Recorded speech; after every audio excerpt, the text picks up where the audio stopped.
All you moonshiners, if you want to hear. All right, it's time to turn it on and let's get going. And I know many of you are going to fast forward to right here. That's quite all right. I understand. You're going to miss a little bit, but that's okay, because I know you'll go back and get it. There's a lot of tidbits of important information that is necessary to have, or really nice to have. Here, okay, let's turn it on, and I'm going to move up to what? 11.45, 11 and a half amps. There you go. There's 11.5 amps on my amp meter. So I know that that element is operating now at right about 2750, 2800 watts. Listen to what happens when I do turn it all the way up, though. You can hear, let me turn that back down. You can hear how dramatically. Now, why? Well, I want to keep this right at about 11, 12. Now, what happens is that it's overpowered, and that's what you heard. Some of your stills will make those noises, and that's fine. It starts to heat up. But when it overpowers, what happens is you tend to shoot through some points, some key points. So what do we need to know now? See, I always like to answer the questions why. Why? If you can answer the question why, you fully understand exactly what's going on. So right now we're at 11.45 or 12 amps, somewhere in that neighborhood. Why? Well, because we don't want to overheat this, and we don't want it to be so drastic and dramatic that we rush through some other key points. Okay, let's answer some whys. Why? Okay, remember I always said water goes into Liebig still from the bottom and comes out the top. We've said that 1,000 times. Why? Why is it that way? And in your reflux chamber, why does it go in the bottom and come out the top? Well, that's because bottom to top on H2O. And the reason for that is that when you put it into the bottom, it fills up the entire condenser before it exits. Let's say, for instance, you had a low-powered pump and you were pumping water from the top to the bottom, and you were exiting almost as fast as you were going in. Well, what would happen is that your condenser would never fully fill, so you wouldn't be taking advantage of all of the space inside your condenser. Therefore, you lack the efficiency of condensing, and of course, that's going to affect your output. So output, we normally run a still by tracking the temperatures, and we'll get to that quick, but output. So what should our output be like? Our output on a pot still should normally run drip, drip, spurt, drip, drip, spurt. And so what you're looking for is about the size of a pencil lead, but a drip, drip, spurt, drip, drip, drip, spurt, drip, drip, spurt. And that's what's happening is all of your vapors are starting to condense, and they're starting to drip out, and then a large majority is there, and that spurt runs out, and then that condenser starts to fill up again with more vapors that are condensing. That way you know that your condenser is actually operating efficiently and you're not running it too fast. What happens when you run it too fast? Well, you start to mix a bunch of stuff together and you're not getting your quality product out on the far end. Remember, we always run this slow and consistent. Slow and consistent. So what are the temperature points that we're looking for? The first one we're looking for is, this is such, just grab this one out the air. This is, I know a few things that are going to happen, so I'm going to, around 110 degrees. 110 degrees Fahrenheit. Now, why do I pick 110 degrees Fahrenheit? Well, I do that because I know that, and that's when I turn the water on. Ooh, let me tell you. Turn on water.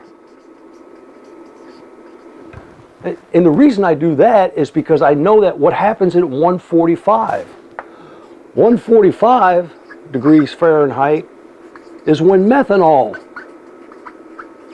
starts to vaporize. And I want to make sure that I'm condensing as that methanol starts to vaporize so that it doesn't stay stuck in the still and get mixed with my ethanol. Now, okay, a note about methanol. You are not going to produce enough methanol to hurt anybody, okay? It's just not going to happen. You got to stop and ask yourself the question. We've just made a mash, the same way we make wine, the same way we make beer. But when it comes to distilling, we separate the methanol off of it. Why do we do that? Well, because we can. Yeah, we can. But remember, in wine and beer, it's all mixed in, so it's harmless. If you take it pure, then it can become lethal. And the amounts that we have are so minute that once you mix it and it's miscible to everything else, it becomes harmless. Okay? So how much of that methanol do we want to pull off? We call that the 4 shots. 4 shots. Well, it's about 2 ounces per 5 gallons. So we're going to pull 2, well, I got 6 gallons in here. I'll pull 2.5, 3 ounces. So that's what happens in our methanol. Now, we want to make sure, see, once you get to 110 degrees Fahrenheit, you'll notice that from now to 110 is going to be quite a while. And then from 110 through 145, that's going to happen not real fast, but it's going to happen a little bit quicker. From 145 to where you're starting to produce your ethanol, which vaporizes, it's somewhere around 173 or so, depending on which textbook you read, depending on the atmospheric pressure, depending on a bunch of different things that are going on around you. The differences are so minute, but around 173 degrees Fahrenheit is when your ethanol starts to come out. All right? Now, but before that, you're going to take out your methanol, and then you're going to leave your jar. I'm not going to use a parrot yet. I'm going to leave the jar sitting here because I'm going to collect twice as much of my 4 shots is what I consider my heads. Heads equal 2 times my 4 shots. And that's not an exacting science either. You can start to smell it, taste it, feel it. It's oily. You'll know when you pass the heads. Okay? And then after that, you've got a pure substance. Now remember, you're at 173 degrees. Now, most of the time when I run a still, right at 180, 182, 184-ish, somewhere in that neighborhood, is where I start to get a really good positive run. And what am I running from then? I'm running from my output.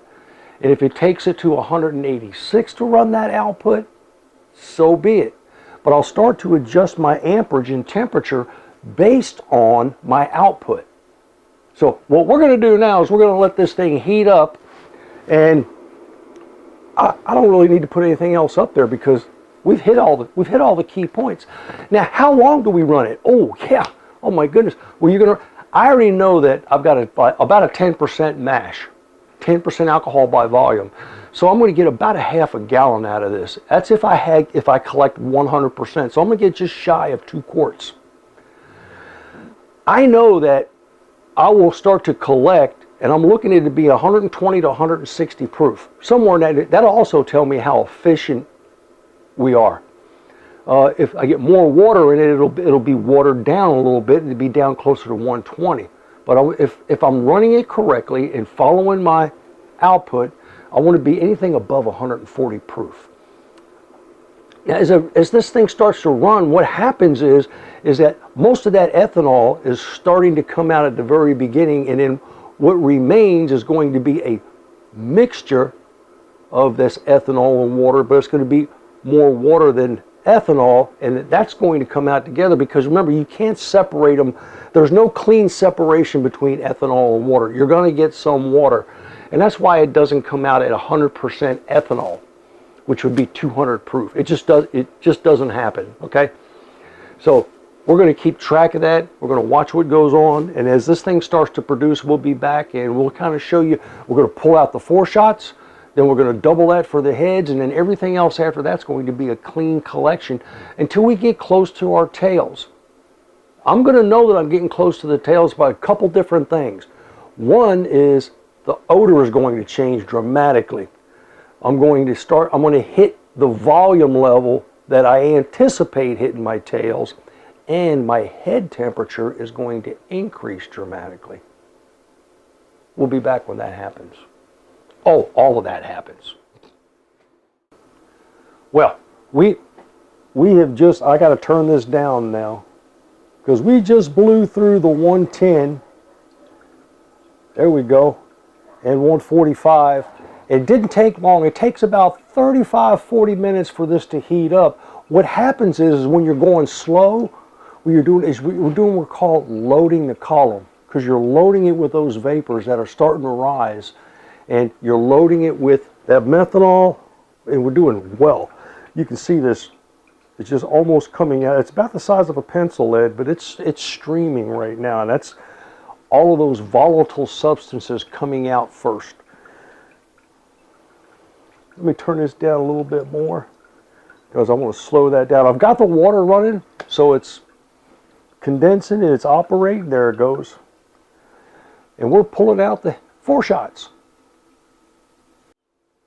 All right, we're actually in the run right now, and I'm at like 184, almost 184 degrees head temperature, which means that now I'm pushing through all of that ethanol. That thing runs perfect at that point, and I'm at 6.6 amps, 6.6 amps. So I'm running it now at a really low wattage. So what would that's probably about 1800 watts. It's just keeping that still hot enough to push those vapors out. And we're going to just watch this as it runs. Now, allot yourself about when it starts to run, okay, all the way up to that is totally up to you. You know, assembly, get yourself situated, because there's a lot of little things to consider. But once you get all situated and it starts to run, allow yourself about 2 to 3 hours for a full run. All right, and that's at a 5 to 6 gallon run. Allow yourself about 2 or 3 hours, or maybe just a little bit more. But again, that all depends on your output performance. We shall return. Well, there we are, just at the point to where I'm getting ready to start to fill the first jar, and we're running at a steady 140 proof.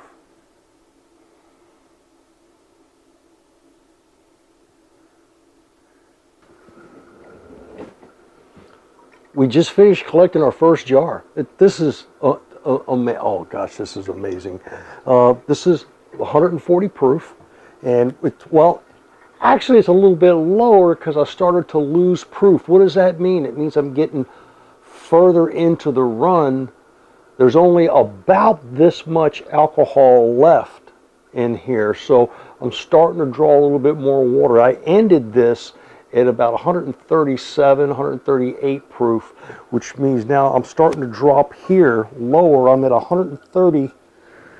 Yeah, I'm bang at 130, but it's still running. I'm running at like 195 degrees. I'm just going to let this continue to run. Now, when do I shut it off? I've always used 204 is my cut. So I've started to increase some temperature. What's going to happen when I get to 204? I'm going to shut it down. Or I get below 100 proof. I'm going to keep running this. All right, we've been patient, and right now we're at like 202, and I'm still at 120 proof. But I have shut down. I've shut down because I've just about hit my 204 magic number, and I'd rather sacrifice that last half a pint than the potential of drawing tails into this. Now, what's been happening? Yeah, the temperature's starting to rise because the alcohol level is starting to decrease, so it takes more energy to push that remainder out. And when you do that, you get these fusel oils, all these additional things in there that you could start to potentially push out with it. That's known as tails.